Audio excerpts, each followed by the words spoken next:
అన్ని రీతిలుగా మనం బ్రతుకుతున్నామంటే, మనకు సహాయం కలుగుతుందంటే మన నీతిని బట్టి, మన భక్తిని బట్టి కాదు, కానీ దేవుని సన్నిధిలో దేవుడు కృప చూపుతున్నాడని, నీతి న్యాయములు కలిగినట్టు దేవుణ్ణి బట్టి మనము దేవుని సన్నిధిలో మనము అతిశయించే వారంగా ఉండాలి. మన అతిశయం అంతా మన ప్రభు అయిన యేసయ్యే ఉండాలి.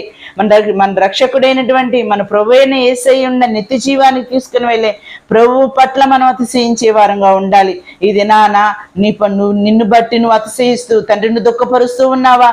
నిన్ను బట్టి నువ్వు చేస్తున్నటువంటి నా బలం, నా జ్ఞానము, మరి నా సొంత భక్తి, నేను ఇలాగా ఉన్నాను, అలాగా ఉన్నాను, నా సొంత దాని మీద ప్రతి విషయంలో నేను అంటూ దేవుని ప్రక్కన పెడుతూ ఉన్నావా? ఇది నాన్న అలా అనుకోవటం వల్ల భక్తి మార్గంలో నుంచి సన్నగిల్లిపోతున్నారు, పడిపోతున్నారు, అనేక దేవుని ఆశీర్వాదాలు కోల్పోతున్నారు. కానీ దేవుని వాక్యం సెలవిస్తుంది ఏమనంటే, అతిశయించువాడు నా యందే మీరు అతిశయించు.